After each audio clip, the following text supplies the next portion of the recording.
Welcome to my channel again, guys. Kay mga guys, kasuway na magluto og tofu nga tofu lang walay sagol. Niya ay sulayan na to. Kaning siyang tofu man good. Nindot ni siya nga pagkaon. Kay nutritious ni siya, kompleto pud ni siya og mga protina. Unya nabase ni siya sa tanom or plant-based food mo ni siyang gitawag, no. Unya nindot kay ni siya og kanang epekto diya sa atong lawas kung mabatasan nato nga mukaon ta og tofu. Very rich kay ni siya sa protein. Kung mukaon ka ini, dugay kay kagutomon. Nya, very low po ni siya sa calories. Unya, dili po ni siya oily. Doon na ni siya oil gamay lang. Nya, rich po ni siya sa calcium, sa manganese, o sa iron. So, kita mo na, dekan kay itong makuhaan niya nga pagkaon, no? Busa i-try ninyo ni. So, ang pagluto ini, simple. Ramo niya ako ipakita sa inyo, ha?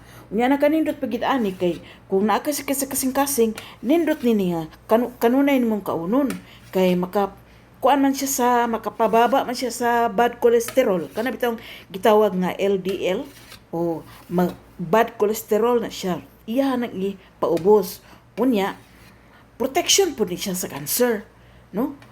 Kitang tao matud pa lugar sa research doon ang gitay mga cancer. Ang uban dili lang may balon napa sa level 1 or stage 1, stage 2. Unya nagitay mga cancer nga dapat natong maatiman unta pero ato lang gibaliwala. Actually asa nato na nagkuha sa pagkaon. Pero kung mukaon tag tofu, maprotektahan ta basta mukaon ta ining tofu kay pero dili pod maayo nga sigihan nato kaon, no? Moderate pod ang pagkaon ini. Siguro kay isa o kadua sa isa kasimana o katulo sa isa kasimana pwede ra. Pero dili pod maayo nga kada adlaw, no? Nya maprotektahan ani ang breast cancer, prostate cancer o stomach cancers. No? Unya, nindot pod ni siya sa kanang nanabitaw edad kanang padulong na magmenopause.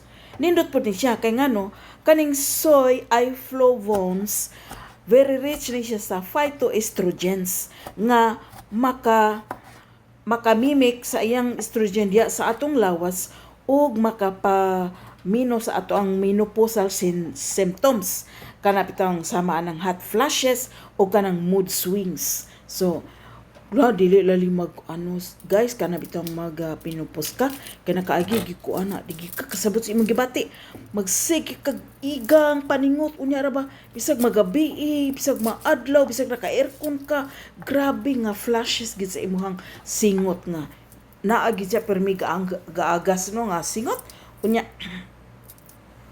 matingala po ka kay dinhi ra pud sa imong naong o padulong sa liog wala pud sa imong lawas ang singot sa dili basta-basta ang kaigang o kainit imong bation plus naa dayon sapot mood swings maayo ang buot karon unya gisapot na nalain na siya, no. Naa siya mga depression mga ingon ana mo na bantayan sa menopause kani pagkaon sa tofu makatabang pud siya unya unsa pud benepisyo makuha ani guys kaning tofu nindot pud siya nga source of calcium kay mo man ni makapalig-on sa atong bukog. So mapugnan ang osteoporosis especially kung magmenopause na ang babae. O, sa babae gini naka-focus. Ang uban bitaw mga babae ni kaedad na anam nagkabako. So tungod kay naa na sila osteoporosis. Dahil makatabang po ni siya sa weight management. Kay ngano ang kani nga protein low in calories ang kusog pagkapatambok na to guys kay kani mang tamis. So kung conscious ka sa imong health gusto ka nga di ka mo tambok ayaw pagsigi inom og soft drinks kay kanang soft drinks grabe man kay na siya og sugar. Ang sugar kusog gid siya mapagkapatambok. So mukaon kag tofu nya parisa man nimo coke wala gyapon. Tubig ra gid imong inomon ani ngani kung mag-juice ka pwede ra pud ka mag-juice fruit juice pero ayaw asukari. Oh, ang gatas niya, sugar niya, ang tamis niya, kanara pong gikan sa prutas. Tuo lang gid mo guys. Kay ngano kung doon na tayo disiplina sa atong kagalingon, makabenepisyo ta kita ra po'y mabulahan. Pero kung di ta magbali-bali sa panginahanglan sa atong lawas, kay kana atong lawas doon na mapoy balaod, mo reklamo man gid ni siya. No, mo reklamo man ni siya. Sakit ulo, sakit hawak, sakit ang tiyan, o hawi ang mga tiil, o kapoy, gusto ka matulog, mo na balaod sa lawas nga iyang gireklamo. Kana dapat nimong paminaon. Kaya kung di nimo na paminaon, imo lang ilabay-labay, maabot gyud panahon, kalite kag kaatake. No? Ang yan laging side effects ani guys, kung doon na kay allergy sa soya. Kay soy man ni siya. So, Kung doon na kay allergy, mo pa dili pod maayo nga magkaon ka ini. Unya, kung doon na kay kani bitawong gitawag o goiter, o kay naamang gud siya goitrogens compounds nga maka-interfere sa thyroid hormone sa production. So mo hinungdan nga ang thyroid conditions o sa katawo nga mukaon na ni mahimo na hinuong kuan dili maayo. So mo adto kita konsultahon sa nato ang doktor. So ingon ani ni siya guys. Kani karon akong pagluto sa inyo, nakita ninyo no, slice na ko ang mga panakot. Kana lang di sagulan ako ni siya og chicken cubes para mo lami. So wala ni siya karne, wala siya bisag unsa nga pares. Pang flavor lang kanang chicken cubes. Unya kani siya nga tofu, barato pud siya kay kung paliton sa mall nara pud siya 100 plus.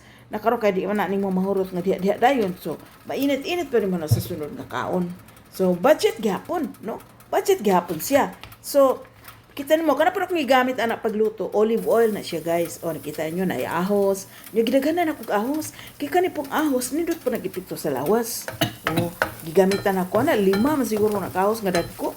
O kay ngano kung magkakaon ka ahos sa imong lawas, doon na siya antibiotic properties. So kung unsa imong mga toxins po dito sa lawas, mga kagaw-kagaw, pati ng bitok ni mo diya nga ginagmay, mapatay po na siya.